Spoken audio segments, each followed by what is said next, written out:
رحمت صلی اللہ تعالیٰ علیہ وسلم نے مولا علی شیر خدا اور حضرت عمر فاروق بندے بھی حضور نے وہ چنے جو سرخیل ہیں دونوں. مولا علی فاروق اعظم امیر المومنین دونوں کو بلایا اور بلا کے فرمایا یہ میرا جبہ لے جاؤ اور میرے بعد میرے وصال کے بعد وہاں جانا کرن میں تمہیں اویس ملے گا، اسے میرا جبہ دینا. اور دیکھو کیا خوبصورتی ہے لفظوں میں. یہ بات ان کی شان کو کہاں سے کہاں لے گئی. محبوب فرمانے لگے اسے کہنا میری امت کی بخشش کی دعا کرے، اسے کہنا میری امت کی بخشش کی. حضرت علی المرتضیٰ کا رتبہ بھی ان سے زیادہ ہے، جناب عمر کا رتبہ بھی. اس کا مطلب ہے بڑا بھی چھوٹے سے کبھی کبھی دعا کے لیے کہہ سکتا ہے کہ یار میرے لیے دعا کر دینا. نبی کریم علیہ السلام نے جبہ دیا، جبہ دے کے بھیجا. حضرت عمر گئے ملنے، جناب مولا علی گئے، جا کے پوچھا وہ کدھر ہے، کہا وہ دیوانے سے ہیں، گھومتے رہتے ہیں. جب ملاقات ہوئی تو حضرت اویس کرنی دوڑے آئے. جناب عمر کہنے لگے آپ کا نام اویس ہے؟ کہنے لگے ہاں عمر فاروق میرا نام اویس ہی ہے. پھر آگے بڑھ کے کہنے لگے علی آپ کی طبیعت مبارک کیسی ہے؟ پھر وہ جبہ وصول کیا، کہا محبوب نے کہا تھا امت کے لیے دعا کرنا. تو حضرت اویس نے فوراً سر سجدے میں رکھ دیا. اور داتا صاحب حدیث لائے ہیں، محبوب فرمانے لگے اللہ تعالیٰ بنو کلب کے قبیلے کی بکریوں کے بالوں کی تعداد کے مطابق اویس کرنی کی دعا کی برکت سے میری امت کو جنت میں داخل کرے گا. اتنا بڑا اعزاز، اتنا بڑا اعزاز. حضرت اویس کرنی رضی اللہ تعالیٰ انہوں نے دعا کی، پھر واپس لوٹے. یہ تو داتا صاحب کی بات ہے. اب اگلے جملے حضرت محدث بہاولپوری نے ایک ذکر اویس نام کی کتاب لکھی ہے، حضرت علامہ فیض احمد صاحب اویسی رحمۃ اللہ علیہ. انہوں نے لکھا ہے کہ حضرت عمر فاروق اور مولا علی جب مل رہے تھے نا تو ایک تیسرے شخص نے کہا کہ اویس ان کی زیارت کر لو جنہوں نے حضور کی زیارت کی، ان کی زیارت کر لو. چلو آپ حضور کی زیارت نہیں کر سکے تو زیارت کر لو. تو حضرت اویس کرنی اٹھ کے قریب گئے تو جناب علی المرتضیٰ اور جناب عمر سے کہنے لگے حضور کی داڑھی مبارک میں کتنے بال سفید تھے؟ زیارت تو نہیں کی، داڑھی میں کتنے بال؟ انہوں نے یہ نہیں کہا ہمیں پتہ نہیں، کیونکہ سوال دوسرے کا تھا. ان دونوں کا سوال یہ نہیں کہا ہمیں پتہ نہیں. باقی کتابوں میں الفاظ اور ملتے ہیں، میں وہ والی بات بیان کر رہا ہوں جس میں ادب زیادہ پایا جاتا ہے. کہا کتنے بال سفید تھے؟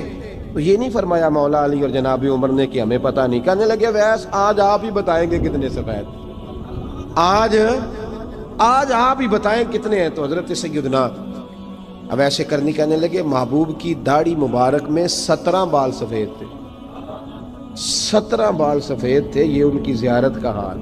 حضرت اویس کرنی نے ہمیں بتایا کہ دور رہ کے اطاعت صحیح کرنا، تمہارا ذکر دربار رسول پہ بھی ہوگا اور دربار خداوندی پہ بھی ہوگا.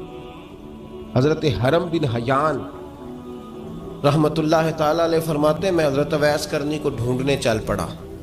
ڈھونڈنے بھی اسے نکلا جسے کسی نے نہیں ڈھونڈا اور جو کبھی کسی کو نہیں ملے. حضرت اویس کرنی، یہ فکرہ کسی درویش نے نا حضرت اویس کرنی کے لیے کہا ہے. یہ فکرہ پورا فیٹونی پہ آتا ہے. اسی کسے دے کچھ نہیں جے لگتے تے نہ کوئی ساڈا دردی، کوئی یارانہ نہیں، کوئی دوستانہ نہیں. حضرت اویس کرنی کا مزار بھی کنفرم نہیں کہ کدھر ہے. بس اسی کسے دے کچھ نہیں لگتے، کیا ضرورت ہے. بس ٹھیک ہے، اپنا جو ہے انداز سارے زمانے سے علیحدہ کر کے رکھا انہوں نے، علیحدہ، الگ تھلگ. تو حضرت خواجہ اویس کرنی کو ڈھونڈتے ڈھونڈتے کہتے ہیں میں گیا، کرن گیا. حضرت حرم بھی نہیں، یہ داتا صاحب نے اس کو لکھا ہے. فرماتے ہیں میں گیا تو مجھے لوگوں نے کہا وہ تو حج کرنے چلے گئے. کہتے ہیں جب میں مکے گیا تو میں نے لوگوں سے پوچھا اویس کرنی آئے تھے؟ کہنے لگے ہم تو نہیں جانتے. یہ تو میرے جیسے لوگ ہوتے ہیں نا جن کی تصویریں زیادہ نکلتی ہیں تو جن کی ویڈیو زیادہ ہوتی ہے تو لوگ زیادہ جاننے لگتے ہیں، ورنہ رب کریم کے بندے تو چھپے ہوئے چکر میں پڑے ہی نہیں. کون اویس کرنی؟ انہوں نے کہا کہ حضرت اویس کرنی، چہرے پر برس کے داغ ہیں، کمزور سا وجود ہے، داڑھی زیادہ گھنی نہیں. جب حالات بتائے تو کہنے لگے اس طرح کا ایک شخص آیا تھا، اس نے طواف کیا تھا. پہلے بھی دنیا کرتی ہے پر جب اس نے کیا ہے نا تو اس کے طواف نے وہ خود بھی رویا ہے اور بھی بڑے روئے ہیں. وہ جب حجر اسود پہ آیا ہے تو رنگ بدلتا دیکھا ہے. کہا وہ کدھر گئے؟ کہنے لگے پورا نہیں پتا اتنا ضرور خبر ہے کہ ان کے انداز بتاتے تھے کہ اب مدینے جائیں گے. جناب حرم بن حیان کہتے ہیں پھر میں مدینے گیا, میں نے خواجہ اویس کو ڈھونڈا. میں نے کہا یار میں نے حضرت خواجہ اویس کرنی کو ملنا ہے, کسی نے بتایا ہے کہ وہ مدینہ شریف آئے. تو لوگ کہنے لگے ہم نہیں جانتے وہ کون ہے. لیکن نا دنیا جان گئی, دنیا میں بڑا کچھ ہو گیا, بائی نیم لوگ جاننے لگے, ہوٹلوں پہ پہچاننے لگے, سڑکوں پہ پہچاننے لگے. لیکن بات تو یہ ہے کہ جن کو پہچاننا چاہیے اگر وہ پہچان لیں پھر تو بڑی بات ہے, پھر تو بڑی بات ہے. لیکن اگر وہاں ہی پہچان نہ ہو سکے تو پھر تو معاملہ بڑا الگ سا ہے نا. عزیز بھائی, حضرت خواجہ اویس کرنی کے بارے میں پوچھا تو مدینہ شریف کے زائرین اور وہاں کے مقامی لوگ بھی کہنے لگے کوئی نہیں پتہ, ہم نہیں جانتے, ملے ہی نہیں. تو کہا باریک سا وجود ہے, پرانا سا لباس ہے, برس کے داغ ہیں, چہرے پہ داڑھی زیادہ گھنی نہیں, کسی کو پاس نہیں بٹھاتے. اور پھر ایک جملہ اور کہا, سنا ہے روتے ہیں تو بڑے درد سے روتے ہیں, سنا ہے بھیگی رہتی ہیں پلکیں, سنا ہے ان کی پلکیں بھیگی رہتی ہیں. میں 2-4 دن پہلے کسی سے سن رہا تھا شعر, اس نے کہا تھا ایک واری میری آنکھیاں تو انہوں نے اتھرو پونجے سن, ہن چسکا پہ گیا رونے دا, ہر ویلے یا ہوزاری ہے. کہتے ہیں کہ وہ اس طرح کی اس کی کیفیت ہے. کہتے ہیں میں نے کہا یار وہی تو اویس کرنی تھے, کدھر گئے؟ کہنے لگے کوئی خبر نہیں. جب وہ آئے ہیں تو ان کے آنے کا انداز ہی نرالا تھا, سسکیاں اور آہیں نکل گئیں اس شخص کی جب وہ مدینے آیا.